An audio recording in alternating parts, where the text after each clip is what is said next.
اللہ کریم نے یہ ملک ہمیں عطا کیا اور اس ملک کے اندر مذہبی آزادی کے ساتھ سکھ کی سانس لینا مسلمانوں کو نصیب ہوئی۔ پاکستان ہمارا وطن ہے اور انسان کو فطرتی طور پر اپنے وطن کے ساتھ محبت ہوتی ہے۔ قرآن مجید فرقان حمید کی سورہ توبہ میں اللہ کریم نے 8 محبتوں کا ذکر کیا کہ انسان فطرتی طور پر اپنے ماں باپ سے محبت کرتا ہے، بیوی سے، بچوں سے محبت کرتا ہے، جس گھر میں وہ رہتا ہے اس گھر سے محبت کرتا ہے، مال سے، کاروبار سے، قبیلے سے محبت کرتا ہے۔ اسی طرح انسان اپنے وطن سے بھی محبت کرتا ہے۔ تو وطن کی محبت انسان کی فطرت میں شامل ہوتی ہے، اور یہ محبت کسی کے کہنے پر یا کسی کے سکھانے سے نہیں کی جاتی۔ فطرتی طور پر انسان کی فطرت میں یہ بات موجود ہوتی ہے کہ وہ اپنے وطن سے اور اپنے دیش سے جہاں وہ رہتا ہے اس وطن کے ساتھ وہ محبت کرتا ہے۔ نبی علیہ السلام نے جب مکہ المکرمہ سے ہجرت کی تو چونکہ جائے پیدائش مکہ المکرمہ ہے، تو نبی علیہ السلام شہر مکہ سے باہر نکل کر آپ نے اپنا چہرہ انور شہر مکہ کی طرف کیا، اور نبی علیہ السلام کی چشمان مقدس میں آنسو تھے، اور آپ نے فرمایا اے شہر مکہ تو مجھے کتنا پیارا ہے اور تیری خوشبو کتنی اچھی ہے، میں تجھے کبھی نہ چھوڑتا اگر یہ لوگ مجھے مجبور نہ کرتے۔ پھر نبی علیہ السلام مدینہ طیبہ تشریف لے گئے۔ آپ نے یہ دعا مانگی تھی کہ الہی میں تیرے حکم پر وہ شہر چھوڑ رہا ہوں جو مجھے محبوب ہے، اب تو مجھے اس شہر میں لے جا جو تجھے محبوب ہے۔ تو اللہ کریم کے حکم پر نبی علیہ السلام ہجرت کر کے مدینہ طیبہ تشریف لے گئے۔ مدینہ طیبہ نبی علیہ السلام کا مسکن بنا، تو آقا کریم کی مدینہ طیبہ سے محبت کا یہ عالم تھا کہ جب حضور سفر سے واپس آتے، سواری پر تشریف فرما ہوتے، شہر مدینہ پر نظر پڑتی تو حضور سواری کو تیز کر لیتے، اور نبی علیہ السلام نے اس وطن کی محبت سے بتایا کہ جو انسان فطرتی طور پر اپنے وطن کے ساتھ محبت کرتا ہے۔ الروض العنف کے اندر امام سہیلی نے ایک باقاعدہ چیپٹر باندھا ہے، باب باندھا ہے، عنوان قائم کیا ہے کہ نبی علیہ السلام کی اپنے وطن سے محبت، اور اس میں انہوں نے دلیل کیا دی، آپ توجہ فرمائیں گے دلیل کیا دی۔ فرماتے ہیں کہ نبی علیہ السلام پر جب وحی نازل ہونی شروع ہوئی تو حضرت خدیجہ الکبریٰ رضی اللہ تعالیٰ عنہا نبی علیہ السلام کو حضرت ورقہ بن نوفل جو ان کے چچا زاد بھائی تھے ان کے پاس لے گئے، جو عیسائیوں کے بڑے عالم تھے اور تعبیر کا علم وہ جانتے تھے۔ تو ورقہ بن نوفل نے نبی علیہ السلام سے کہا پہلی بات یہ ہے کہ آپ نبوت کا اعلان کریں گے لیکن لوگ آپ کو جھٹلائیں گے، آپ کی بات کی تصدیق نہیں کریں گے، تکذیب کریں گے۔ دوسری بات یہ ہے کہ لوگ آپ کو اذیت دیں گے، ستائیں گے، تکلیف دیں گے، اور تیسری بات یہ ہے کہ آپ کو اپنا شہر مکہ المکرمہ چھوڑنا پڑے گا۔ امام سہیلی لکھتے ہیں کہ جس وقت نبی علیہ السلام کو ورقہ بن نوفل نے یہ کہا کہ لوگ آپ کی تکذیب کریں گے، جھٹلائیں گے، تو حضور خاموش رہے، پریشان نہیں ہوئے۔ پھر ورقہ بن نوفل نے کہا کہ لوگ آپ کو اذیت بھی دیں گے، تو حضور پھر بھی خاموش رہے۔ جس وقت ورقہ بن نوفل نے کہا کہ آپ کو اپنا وطن چھوڑنا پڑے گا تو آقا کریم صلی اللہ علیہ وآلہ وسلم نے فرمایا ابا مخرجیہ، کیا مجھے اپنا وطن بھی چھوڑنا پڑے گا؟ تو نبی علیہ السلام کے ان الفاظ پر حضرت امام سہیلی لکھتے ہیں ففی ھذا دلیل علی حب الوطن وشدۃ مفارقتہ علی النفس، یہ دلیل اس بات پر کہ انسان اپنے وطن سے محبت کرتا ہے اور وطن کی جدائی انسان کے لیے ناقابل برداشت ہوتی ہے، کیونکہ نبی علیہ السلام پہلی دونوں باتوں پر خاموش رہے، لیکن جب ورقہ بن نوفل نے کہا کہ آپ مکہ چھوڑیں گے تو اس پر حضور فوراً بولے کہ کیا مجھے مکہ چھوڑنا پڑے گا؟ اس درد اور کرب کو محسوس کیا کہ وطن کی جو جدائی ہے وہ ناقابل برداشت ہوتی ہے، اور پھر یہ حدیث نہیں ہے، عموماً اس کو حدیث کہہ کر بیان کیا جاتا ہے، یہ نبی علیہ السلام کا قول نہیں ہے، عارفین صلحاء اولیاء میں سے کسی کا قول ہے کہ حب الوطن من الایمان، انسان کا اپنی وطن سے محبت کرنا یہ ایمان کا حصہ ہوتا ہے، اس کے ایمان میں شامل ہے کہ وہ اپنے وطن سے محبت کرتا ہے۔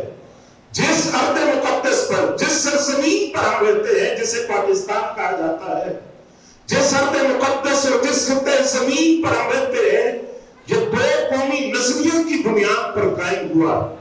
وہ دو قومی نظریہ کیا تھا کہ برسوں سے مسلمان اور ہندو اور سکھ یہ اکٹھے ہندوستان کے اندر جس کو برصغیر کہا جاتا ہے اکٹھے رہ رہے تھے، لیکن پھر کیا ہوا کہ مسلمانوں نے الگ وطن کا مطالبہ کر کے بتایا کہ جو قوم ہوتی ہے وہ وطن سے نہیں بنتی، قوم دین سے بنتی ہے، قوم مذہب سے بنتی ہے۔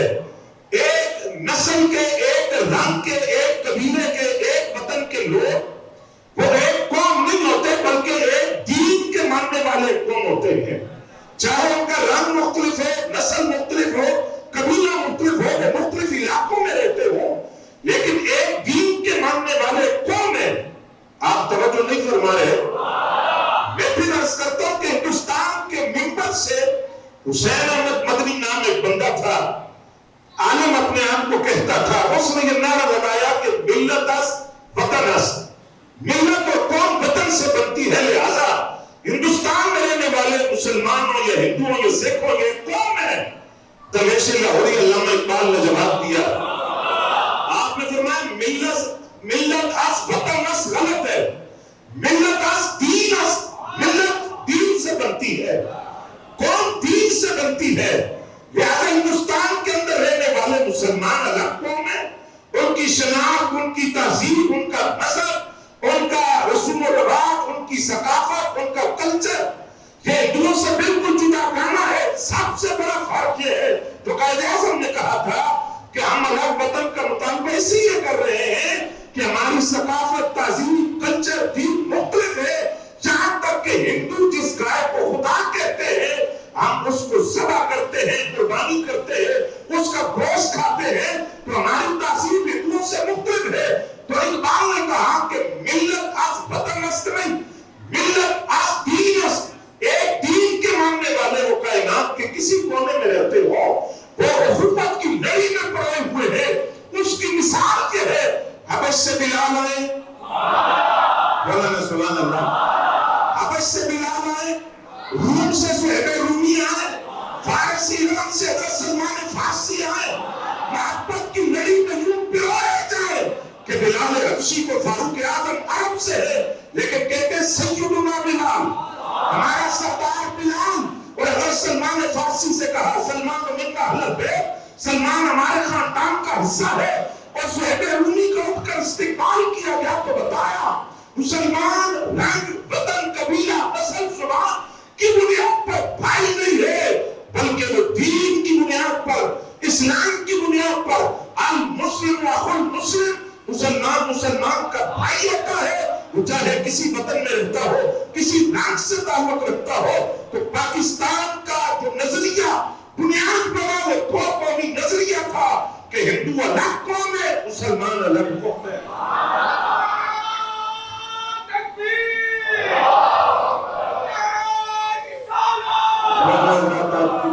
جاوید چودھری کا نام آپ نے سنا ہوگا، بڑے معروف کالم نگار ہیں، صحافی ہیں، اینکر ہیں، انہوں نے اپنے ایک مضمون میں لکھا کہ قائد اعظم محمد علی جناح نے خطاب کیا، ابھی پاکستان نہیں بنا، یہ 47 سے پہلے کا خطبہ ہے قائد اعظم کا، اس میں قائد اعظم نے کہا کہ ہم ایک علیحدہ ملک کا مطالبہ کرتے ہیں جس میں ہم اپنی مذہبی آزادی سے رہیں گے، مذہبی آزادی سے رہیں گے۔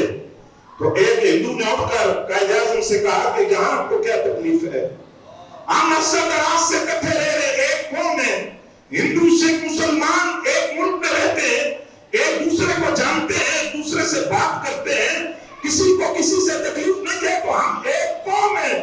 تو آپ کو اس سے کیا مسئلہ ہے؟ لہذا ہم اکٹھے ملک میں رہ رہے، علیحدہ ملک کی ضرورت نہیں ہے۔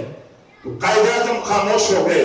تو لفظ ہے کہ ہندوؤں نے مذاق اڑایا قائد اعظم کا، آوازیں کسیتا نے دیے۔ قائد اعظم نے اس کا جواب کیسے دیا کہ پانی منگوا کر، پانی پی کر گلاس میں تھوڑا سا پانی بچا کر میز کے اوپر رکھ دیا، اور ہندو سے کہا یہ میرا بچا ہوا جھوٹا پانی پیو۔ اس نے کہا میں ایک مسلے کا پانی نہیں پی سکتا، مسلے کا جھوٹا میں نہیں پی سکتا۔ آپ نے فرمایا کوئی مسلمان یہ پانی پیے گا تو ترکی سے تعلق رکھنے والا ترک مسلمان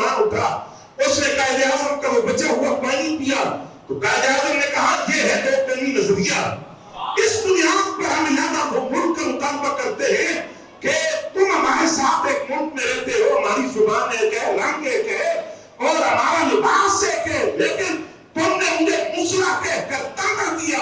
لیکن ایک مسلمان جو ترکی کا رہنے والا ہے، رنگ اس کو اور ہے، زبان اور ہے، نسل اور ہے، قبیلہ اور ہے، وطن اور ہے، لیکن اس نے میرا جھوٹا پی کر بتایا المسلم اخو المسلم، مسلمان وطن کی بنیاد پر نہیں، اسلام کی بنیاد پر رب نے ان کو قوت کی لڑی میں پرویا ہوا ہے۔ پاکستان کا مطلب کیا؟ پاکستان کا مطلب کیا؟ کون ہمارا رہنما؟ توجہ ہے ذرا، اب یہ لفظ پاکستان آپ نے غور کیا یہ لفظ کیا ہے؟ یہ ہمارے ملک کا جو نام ہے اس کا مطلب کیا ہے؟ یہ دو لفظوں سے مل کر بنے پاکستان۔ پاک کا مطلب ہے ستھرا، پاک کا مطلب ہے پاکیزہ، پاک کا مطلب ہے طاہر، پاک کا مطلب ہے صاف، اور ستان کا جو لفظ ہے ستان یہ فارسی کا لفظ ہے، اس کا مطلب ہوتا ہے لوگوں کے رہنے کی جگہ، جہاں لوگ رہتے ہیں۔ تو پاکستان کا کیا مطلب ہوا؟ پاکیزہ لوگوں کے رہنے کی جگہ، سبحان اللہ، ستھرے لوگوں کے رہنے کی جگہ، طاہر لوگوں کے رہنے کی جگہ۔ پاکستان کا مطلب ہے پاکیزہ لوگوں کے رہنے کی جگہ۔ جس ملک میں ہم آج رہتے ہیں، رب نے اس ملک کے نام میں یہ تاثیر رکھی ہے۔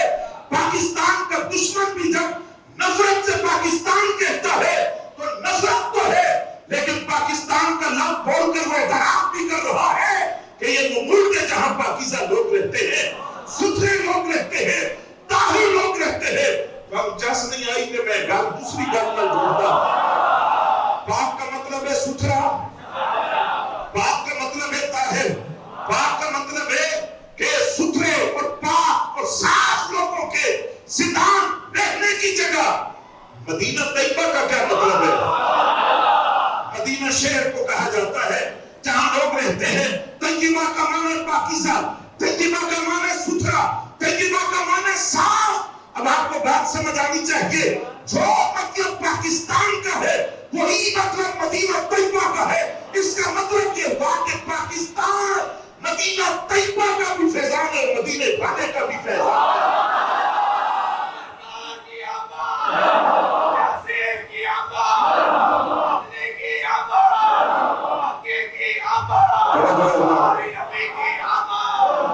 توجہ ہے آپ کی؟ اب پاکستان کی مدینہ طیبہ کے ساتھ جو فیضان ہے مدینہ طیبہ کا، امید ہے آپ بات سمجھے گے۔ توجہ ہے آپ کی؟ دوسرا مطلب مدینہ طیبہ اور پاکستان کیا مماثلت ہے دونوں کے اندر؟ دنیا کے نقشے پر دوسری ریاست جو نظریے کی بنیاد پر قائم ہوئی، ملک بنے جغرافیائی سرحدوں کی وجہ سے، ملک بنے رنگ کی بنیاد پر، ملک بنے نسل کی بنیاد پر، کئی ملک بنے قبیلے کی بنیاد پر، لیکن پاکستان نظریے کی بنیاد پر بنا۔ کیا کہتے ہیں اس نظریے کو؟ ابھی میں نے بولا دو قومی نظریہ۔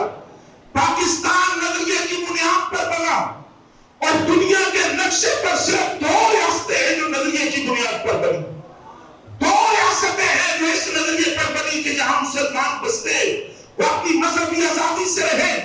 دنیا کے نقشے پر دو ریاستیں جو نظریے کی بنیاد پر بنی، پہلی ریاست کو مدینہ طیبہ کہتے ہیں اور دوسری کو ان کے مقدسہ پاکستان کہا جاتا ہے۔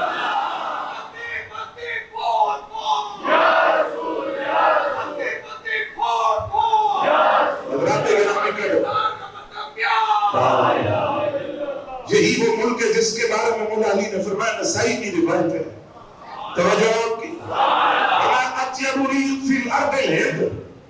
مولا علی فرماتے ہیں مجھے یہ جو خطہ زمین ہے جہاں مولا علی آئے نہیں ہے، یہ بھی بعض لوگ کہتے ہیں، ذاکر اپنی مجلسوں میں بیان، مولا علی ہندوستان میں آئے نہیں، آپ کا جملہ ہے، حدیث کی کتابوں میں موجود ہے۔ اس خطہ زمین کے بارے میں، اس خطہ زمین کے بارے میں مولا علی نے فرمایا فرمایا مجھے پاکیزہ اچھی خوشبو جو لگتی ہے وہ اس خطہ زمین کی ہے، اس خطہ زمین سے خوشبو آتی ہے۔ اب مولا علی نے جب فرمایا تو انہوں نے رسول اللہ سے سنا ہوگا، سرکار کی زبان اقدس سے یہ جملہ سن کر فرمایا ہوگا، اور پھر مولا علی نے فرمایا کہ اہل جنت سے جس خطے زمین پر اترے وہ یہ خطے زمین جہاں پاکستان ہے. اور جنت کا خوشبودار پودا آدم علیہ السلام نے روئے زمین پر سب سے پہلے زمین کے جس ٹکڑے پر لگایا وہ پاکستان ہے جہاں جب آزادی کی سانس لے رہے ہیں. اور یہی زمین کا وہ خطہ جس کو پاکستان کہا جاتا ہے اس کے بارے میں حضرت ابو ہریرہ رضی اللہ تعالیٰ عنہ کے لفظ ہے. نبی علیہ السلام نے فرمایا غزوہ ہند جو غزوہ لڑائی لڑی جائے گی ابھی نہیں ہوا وہ غزوہ سرکار نے خبر کی اس کی فرمایا اس غزوے کے اندر شریک ہونے والے افضل ترین مجاہد ہوں گے. تو حضرت ابو ہریرہ نے فرمایا غزوہ ہند جس سرزمین سے لڑا جائے گا وہ یہ خطہ ہے جہاں ہم رہتے ہیں جس کو پاکستان کہا جاتا ہے. اور حضرت ابو ہریرہ نے فرمایا اگر میں اس خطے میں اس وقت موجود ہوا میں اس غزوہ ہند میں حصہ لوں گا اور اگر میں شہید ہوا تو میں افضل ترین شہداء سے ہوں گا. تو غزوہ ہند جس کی خبر سرکار نے دی ہے کہ ہندوستان سے لشکر نکلے گا غلبہ اسلام کے لیے وہ لشکر جو نگاہ مصطفیٰ میں ہے جس کی فضیلت سرکار نے بیان کی ہے وہ لشکر اسی خطے زمین سے نکلے گا جسے پاکستان کہا جاتا ہے.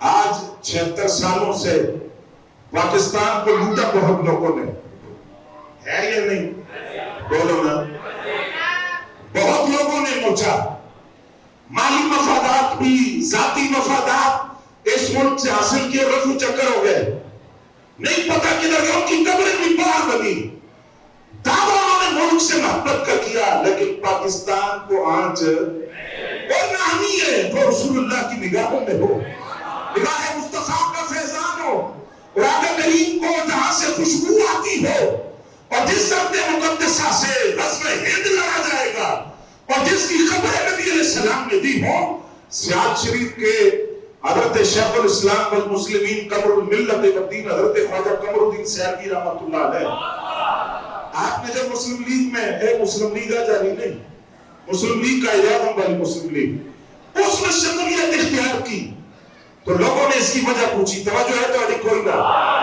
لوگوں نے اس کی وجہ پوچھی حضرت شیخ الاسلام والمسلمین حضرت خواجہ قمر الدین سیالوی رحمۃ اللہ علیہ نے فرمایا میں نے خواب دیکھا ہے میدان عرفات کے اندر لاکھوں لوگ جمع ہیں اس میں علماء ہیں زعماء ہیں سیاسی لیڈر ہیں اور میدان عرفات کے اندر ایک سٹیج لگا ہوئے ہے اور اس سٹیج پر کسی کا انتظار کیا جا رہا ہے کون تو فرمایا کچھ دیر بعد نبی علیہ السلام اس سٹیج پر جلوہ گر ہوئے آپ کے ساتھ چاروں یار بھی تھے حضرت قائدار صداقت قائدار عدالت پیغمبر شرما یا اہل کرام مجاہد چاروں یار نبی علیہ السلام کے ساتھ تھے اور سرکار کے ہاتھ میں جھنڈا پکڑا ہوا تھا وہ پاکستان کا جھنڈا تھا جھنڈا پکڑا ہوا تھا اور شیخ الاسلام حضرت خواجہ قمر الدین سیالوی فرماتے نبی علیہ السلام نے جو لفظ فرمائے کہ محمد علی جناح کہاں ہے یہ جو آج کہتے ہیں قائد اعظم کو کافر اعظم کو سنے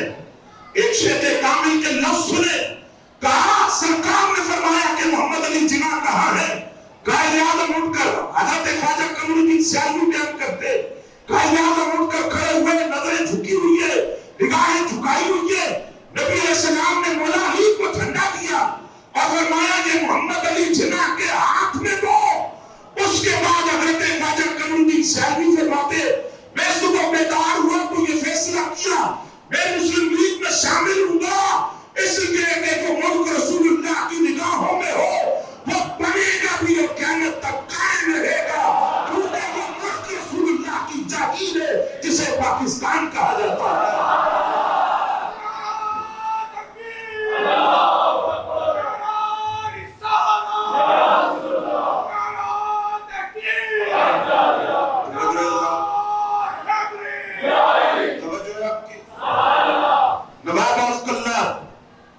کلات علاقہ ہے بلوچستان کا یہ ایک علاقہ ریاست تھی پاکستان کا حصہ نہیں تھا قیام پاکستان کے ایک سال بعد یعنی 1948 کے اندر کلات جو بلوچستان کے علاقے وہ پاکستان کا حصہ بنا علاقہ ریاست تھی پاکستان کے ساتھ الحاق کیا بڑی توجہ سے سنیے گا نواب آف کلات نے اعلان کیا کہ ہم پاکستان کا حصہ بنیں گے، الحاق کریں گے۔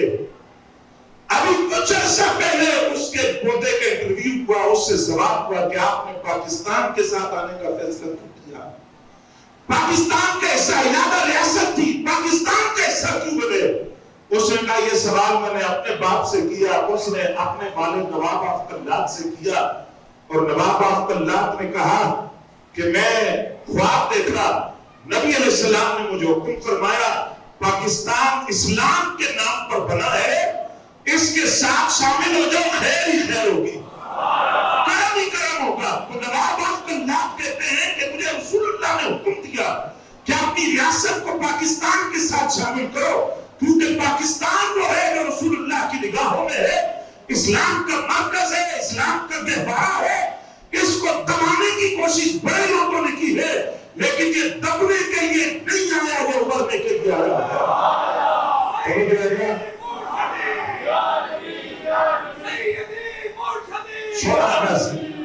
انیس سو سینتالیس، بولو سبحان اللہ۔ جب مجھے پتا تھا آپ نے جو اشک کرنا ہے تقریر کا، لیکن میں یہ کہنے کہ مولوی پاکستان کی گالی نہیں کر دے، حالانکہ میں نے الحمدللہ جتنا میرا مطالعہ ہے تاریخ پاکستان کے حوالے سے الحمدللہ، میں نے اس لیے کہا کہ اگر معلومات آپ سے شیئر ہوں، آپ کو پتہ چلے کہ الحمدللہ علماء بھی اسی ملک کا حصہ ہے، اور آپ وطن کی محبت کو قرآن سے سمجھیں اور حضور کے فرمان سے سمجھیں کہ وطن کی محبت کیا ہوتی ہے۔ توجہ ہے آپ کی؟ ماہ رمضان المبارک، 27ویں شب، ممکنہ لیلۃ القدر، جمعۃ الوداع، انگریزی کی تاریخ 14 اگست سال 1947، پاکستان کے قیام کا اعلان ہوا۔ ہندوستان کی گلیوں میں جلوس نکل رہے تھے خوشی کے ساتھ، نعرے لگ رہے تھے بن کے رہے گا پاکستان، لے کے رہیں گے پاکستان۔ لیکن دوسری طرف اسی وقت ہندو بلوائیوں کا بھی جلوس نکلا، سکھوں کا جلوس بھی نکلا، مسلمانوں کے گھر نظر آتش کیے گئے، مسلمان بیٹیوں کی عزت پر ہاتھ ڈالا گیا اور بچوں کو قتل کیا گیا، فسادات شروع ہو گئے، لڑائی شروع ہو گئی۔ برسوں سے جو لوگ اکٹھے رہ رہے تھے ایک ہی ملک کے اندر، پاکستان کے قیام کا اعلان ہوا تو ان کی اصلیت پھر سامنے آ گئی، اور اصل امتحان پاکستانیوں کا جو پاکستان آنا چاہتے تھے ان کا تب شروع ہوا جب وہ ہجرت کر کے پاکستان کی طرف نکلے، ٹرینوں پر اور بیل گاڑیوں پر جو پاکستان آئے، ان کے ساتھ جو ظلم کی داستانیں رقم کی گئی، ذرا وہ آپ کے سامنے رکھنی ہے تاکہ باجا بجانے سے پہلے ہمیں پتہ چلے پاکستان بنا کیسے تھا، گھوڑ دپاڑا کرنے سے پہلے ہم سوچنے پاکستان بنا کیسے تھا، بے حدگی اور بے حیائی پھیلا کر جشن آزادی منانے سے پہلے ہمیں پتا ہو کہ پاکستان کی بنیادوں میں کتنے لوگوں کا خون ہے اور پاکستان کے لیے کس نے کس نے قربانی دی ہے۔ حضرات گرامی قدر، 9 بوتلوں پر مشتمل ہندوستان سے ہجرت کر کے ہزاروں مسلمانوں پر مشتمل ایک قافلہ پاکستان کی طرف چلا، ہزاروں مسلمان اس میں سوار تھے، لیکن وہ ٹرین جس وقت پاکستان پہنچی اس میں بچ جانے والوں کی تعداد صرف 8 تھی، بچ جانے والوں کی تعداد صرف 8 تھی۔ باقی لوگوں کو کیا کیا گیا؟ بچے، جوان، بوڑھے، عورتیں، ان کو شبہ کیا گیا تھا، ہر بوگی کے اندر لاشیں پڑی ہوئی تھی، عورتوں کی چھاتیاں کاٹی گئی تھی اور بچوں کے سر کاٹے گئے تھے۔ کون سے علاقے؟ جالندھر، امرتسر، پٹیالہ، لدھیانہ، ان علاقوں سے جو مسلمان مہاجرین جو پاکستان کی طرف آ رہے تھے، جب یہ لوگ وہاں سے گزرتے تھے تو سکھوں کا حملہ ہوتا تھا، بچ گیا جو ان کی بھیڑ چڑھ گیا، اس کا خون بہا دیا گیا، عورتوں کی عزتوں پر ہاتھ ڈالا گیا، اور ہزاروں عورتیں ایسی تھی جنہوں نے نہروں کے اندر چھلانگ لگا کر جان دے دی، اپنی عزت کو بچایا، اپنی عصمت کو بچایا۔ یہ اس وقت کا حال ہے۔ اور ایک فرانسیسی ادیب ہے، فرانسیسی رائٹر ہے، وہ اپنی کتاب فرینم ایک مڈ نائٹ کے اندر لکھتا ہے کہ ہجرت پاکستان کی طرف جو ہجرت ہوئی اس وقت کم از کم 15 لاکھ لوگوں کا خون بہایا گیا ہے۔ کتنے؟ 15 لاکھ لوگوں کا خون بہایا گیا جب پاکستان کی طرف ٹرینوں اور بیل گاڑیوں کی طرف پاکستان کی محبت میں اور اسلام کی محبت میں لوگوں نے ہجرت کی ہے. وہ کہتے ہیں عورتوں کی عصمت دری کے واقعات اس سے علاوہ ہے. عورتیں جو اپنی عزت بچانے کے لیے پانی میں کود گئی, نہروں میں کودی, اپنی جان دی, وہ اس کے علاوہ ہے. اور 2016 کا ہمارے اسی ملک کا قومی اردو ڈائجسٹ ہے 2016 کا, اور اس میں مضمون ہے کہ اہلیان پاکستان کے مظالم کی کہانی مظلوموں کی زبانی. اس کے اندر بندہ لکھتا ہے کہ ہوشیارپور کے اندر 14 اگست کے بعد ہندو بلوائیوں اور سکھوں نے مسلمانوں کے گھروں پر حملہ کیا, اور جو لوگ پاکستان کی طرف ہجرت کا ارادہ رکھتے تھے ان لوگوں کو قتل کیا گیا, ان کی بیٹیوں پر ہاتھ ڈالا گیا, عصمت دری کی گئی, ان کی عزتیں لوٹی گئی, بچے شہید کیے گئے. وہ کہتا ہے ایک واقعہ جو میں نے اپنی آنکھوں سے دیکھا, کہتے ہیں ایک واقعہ یہ ہے کہ ایک نوجوان نکلا, اس نے نعرہ لگایا پاکستان کا مطلب کیا, تو ہندوؤں نے اس کو کرپان مار کر, نیزہ مار کر شہید کر دیا. اس کے جسم سے خون کا فوارہ پھوٹا. جس جگہ اس کی لاش گری وہ اس کے گھر کا دروازہ تھا. بیویاں دیکھ رہی تھی, وہ غم کی وجہ سے نڈھال تھی.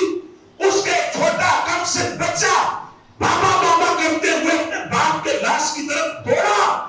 جب وہ لاش کے قریب آیا تو ہندوؤں نے اس بچے کو اٹھا کر ہوا میں اچھالا, اچھال کر نیچے نیزہ سیدھا کیا. بچہ آ کر نیزے میں بے بس ہوا, اور اس نے مسلمانوں نے کہا دیکھ لو مسلمانوں, اگر پاکستان کا نام لوگے تو ہم تمہارے لیے حال کریں گے. یہ واقعات آپ کو اس لیے سنا رہا ہوں کہ آج باجے بجا کر ہم عورتوں کا مذاق تو نہیں اڑا رہا ہوں. آج باجے بجا کر اس خون کا اور ان قربانیوں کا اور ان بچوں کا اور وہ عورتیں جن کی چھاتیاں کاٹی گئی, جن کی عصمت اور عزت پر ہاتھ ڈالا گیا, کہیں ان کا مذاق تو نہیں اڑا رہے. وہ لاکھوں لوگ جن کا خون پاکستان کی بنیادوں میں شامل ہے, ہم ان کو منہ تو نہیں چڑھا رہے. اور ذرا یہ بات بھی سنیے, اسی ڈائجسٹ کے اندر یہ جو مضمون ہے قومی ڈائجسٹ ہے, اس میں ایک جگہ لکھا ہوا ہے ایک بندہ جو پاکستان کی محبت میں پاکستان ہجرت کر کے آ رہا تھا, اس کے پیچھے ہندو بلوائی لگ گئے. وہ تھوڑا اس نے نہر کے اندر چھلانگ لگا دی. وہ کہتا ہے میں نہر کے اندر دوڑنے لگا. کس طرح دوڑا, کہتے ہیں میرے پاؤں کے تلووں کے نیچے مٹی یا ریت یا کیچڑ نہیں تھا, یا کسی کا سر آتا تھا, یا کسی کا منہ آتا تھا, یا کسی کا ہاتھ, یا کسی کی ٹانگ تھی, لاشیں تھی نہر کے اندر. وہ لوگ جو پاکستان کی محبت میں شہید کیے گئے, تو آج شرابیں پی کر جشن منانا, ناچ کر جشن آزادی منانا, بے ہودگی کر کے جشن آزادی منانا, عورتوں مردوں کا اکٹھا نکل کر اور شرم و حیا کی چادر پامال کر کے یوم آزادی منانا, یہ قائد اعظم کو منہ تو نہیں چڑھا رہے کہیں ہم, علامہ اقبال کی اس فکر کا مذاق تو نہیں اڑا رہے. لاکھوں لوگوں کا خون جو پاکستان کی بنیادوں میں, پاکستان کنجر خانوں کے لیے نہیں بنا تھا, پاکستان جوئے کے اڈے کھولنے کے لیے نہیں بنا تھا, پاکستان شراب خانے کھولنے کے لیے نہیں بنا تھا, پاکستان سپریم کورٹ سے ختم نبوت پر ڈاکہ ڈالنے کے لیے نہیں بنا تھا, پاکستان پارلیمنٹ سے غیر اسلامی قانون بنانے کے لیے نہیں بنا تھا. پاکستان رسول اللہ کی جاگیر ہے, اور جہاں بات کوئی قابل قبول ہوگی جو میرے نبی کو پسند ہوگی. پاکستان کا مطلب کیا, پاکستان کا مطلب کیا, دار حق نبوت, دار حق نبوت,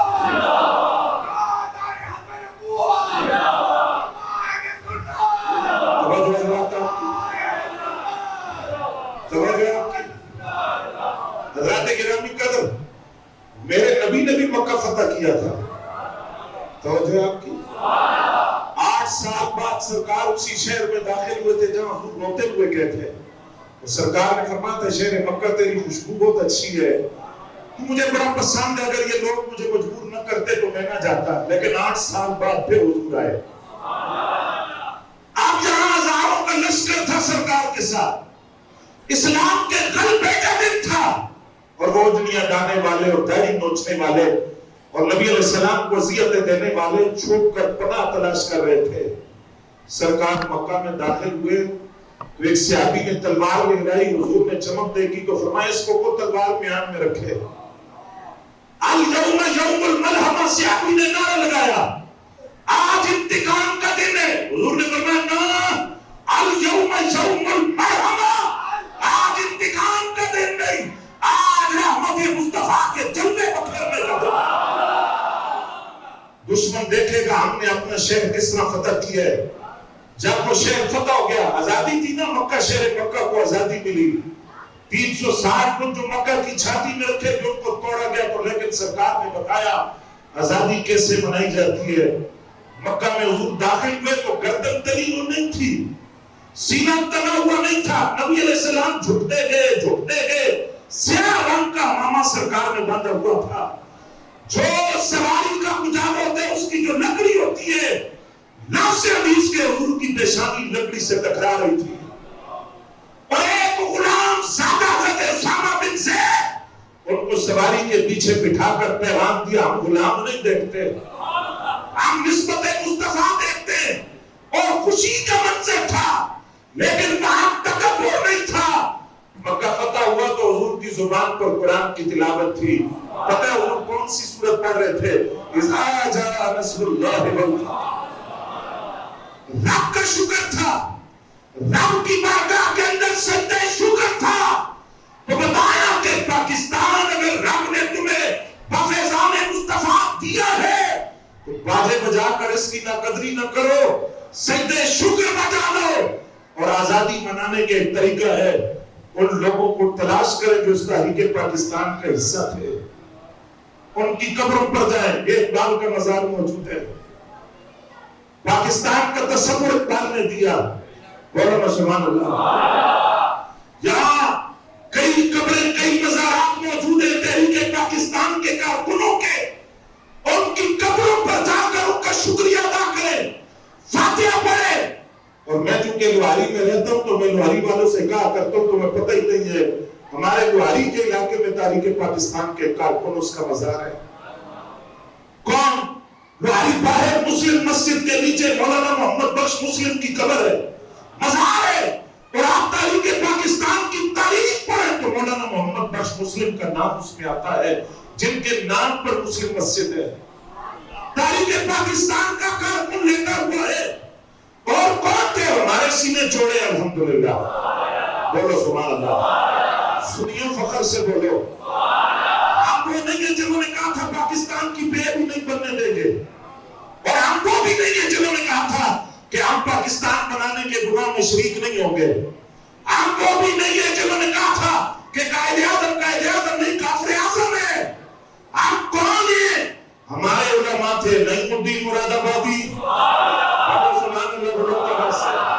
حضرت شاہ عبدالعلیم میٹھی، وہ مولانا شاہ احمد نورانی کے والد ہے، اور علامہ سید احمد سعید شاہ قاسمی، علامہ سید ابو الحسنات صاحب، علامہ عبدالحمد بدایونی، علی پور سیدہ کے محدث علی پوری پیر جماعت علی شاہ صاحب، حضرت خواجہ قمر الدین سیالوی، پورے والا بابا مولانا عبدالستار خان نیازی، پیر آف مانکی شریف، پیر آف سپوری شریف، یہ سارے تحریک پاکستان میں شریف تھے، اور ہمارا سینہ توڑا کر کے سر فخر سے بلند کر کے گئے کہ ہم ان کے باعث ہیں جنہوں نے پاکستان بنایا تھا، اور پاکستان بچائیں گے بھی کوئی۔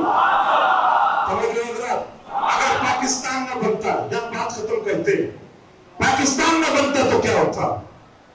وہی ہوتا جو آج ہو رہا ہے۔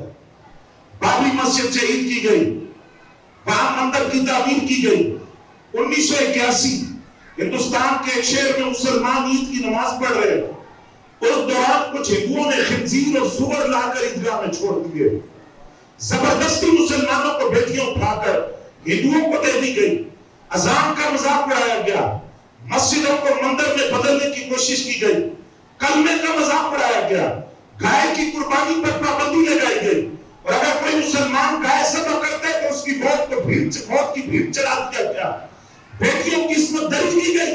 اور ہندوستان کا شہر احمد آباد، وہاں تو آج بھی مسلمانوں کے خون سے ہولی کھیلی جاتی ہے۔ الحمدللہ پاکستان بنا، پاکستان بنا، 76 سال گزر گئے،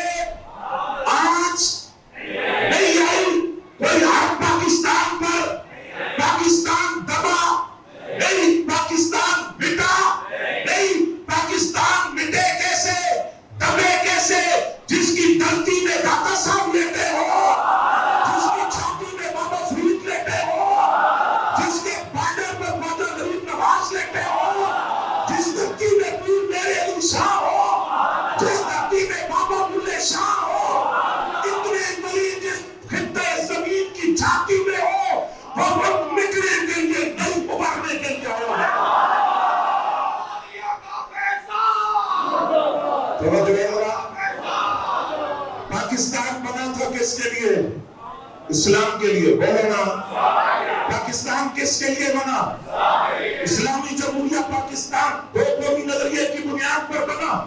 تو آج پاکستان جب اسلامی جمہوریہ پاکستان ہے تو 14 اگست قریب ہے، یوم آزادی قریب ہے، ملک کے مقتدر اور بڑی سیٹوں پر بیٹھے ہوئے لوگوں کو یاد کروانا چاہتے ہیں تمہاری من مانی مرضیوں کے لیے نہیں بنا، پاکستان اسلام کے لیے بنا تھا، اسلام کے لیے رہے گا، اور یہاں کوئی بات قبول کریں گے جو اسلام کے مزاج کے مطابق ہوگی، جو اسلام کے مزاج کے مطابق ہوگی وہی بات قبول ہوگی۔ اور اسلام کا مزاج یہ ہے کہ ختم نبوت کے غدار کافر اور مرتد دائرہ اسلام سے خارج ہے، نہ اعلانیہ تبلیغ کر سکتے ہیں نہ چھپ کر تبلیغ کر سکتے ہیں۔ پاکستان کا مطلب کیا؟ آواز نہیں آئی آپ کی؟ آپ بھی باجے بجانے والوں میں شامل ہیں؟ یہ ہے یوم آزادی کا طریقہ، پاکستان سے اپنی وفاؤں کا اظہار۔ پاکستان